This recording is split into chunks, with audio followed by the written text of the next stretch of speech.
Hi, I'm Bill, and I'm with the Citizens Congress, and we're hoping that you're going to come out on Tuesday night to support the Integrity in Our Elections ordinance at the Community Forum at the Ludwig Center.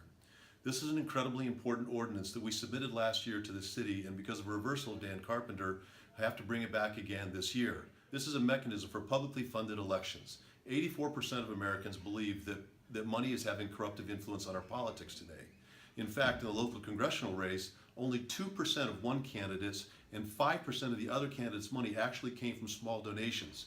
45% of all the money came from outside the area.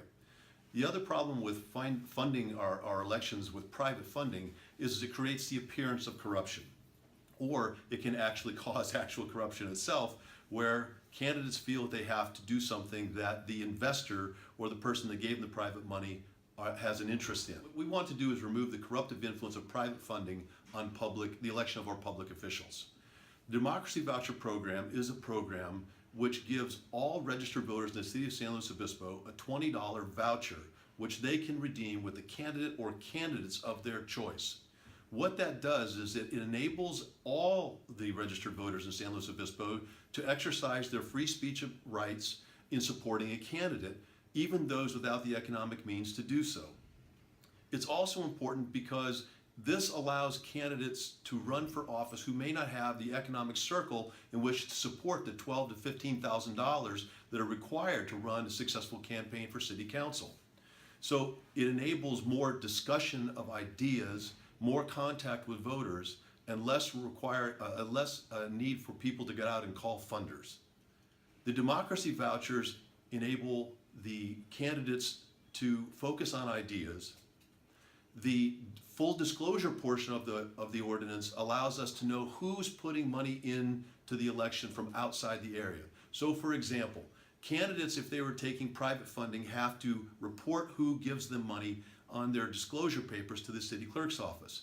But when outside groups want to come in, they can simply buy advertisements or support candidates, and we don't know who they are.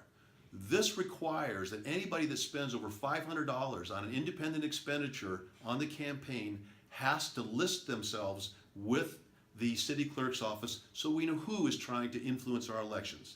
The third thing it does is it brings in a citizens ethics panel, which allows citizens to investigate and understand if somebody is misusing or abusing the campaign finance system to get a gain.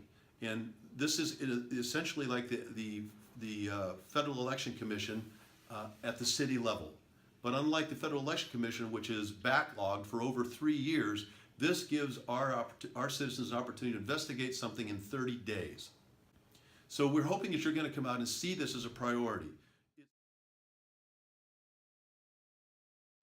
One of the myths that was put out about the last time that we submitted this ordinance was that it was going to cost this extraordinary amount of money. That's a falsehood. In order to make sure that people know that we can't spend that amount of money, we've put into the ordinance in this case that the city would have a finite cap about how much money that could be spent on the election itself. We capped that at $250,000. We are continuing to work with the city to determine what those costs are to implement this program. We're not alone. The city of Seattle passed this and will be implementing their program in 2017. The state of South Dakota has just passed their own democracy voucher program, and cities all across the United States have some type of resolution or an actual publicly financed ordinance, like Los Angeles, San Francisco, and New York, which is one of the more successful versions. So in this particular case, you will have a finite amount of money. It would come out of the general fund. It is such a small percentage. It would be about $250,000 as a cap for campaigns, and if you figure that the general fund is about $120 million over a 2-year period of time, it's a small amount of money to ensure that our democracy is run more equitably.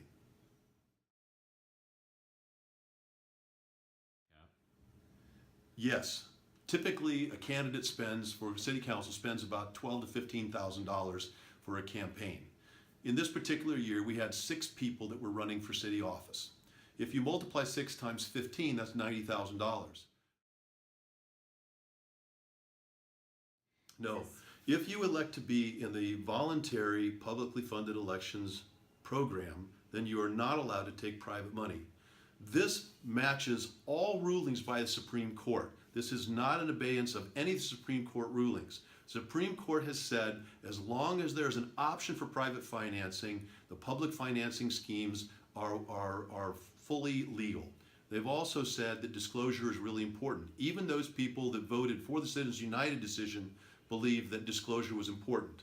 So this is an opportunity for people to push back against the Citizens United ruling in a very real and fundamental way.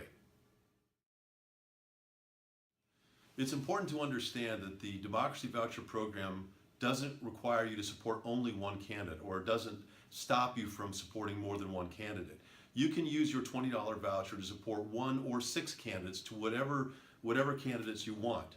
We found that most often when given the choice, people choose the public financing system because the onus on the candidate to source funds is such a difficult task, especially at the local level. Most of that money comes from friends and family. And if you don't have wealth in your family or disposable wealth in your own circle, most people are prevented from running for office. So it's very important that people understand that this opportunities candidates to be chosen on ideas, not simply their ability to fundraise.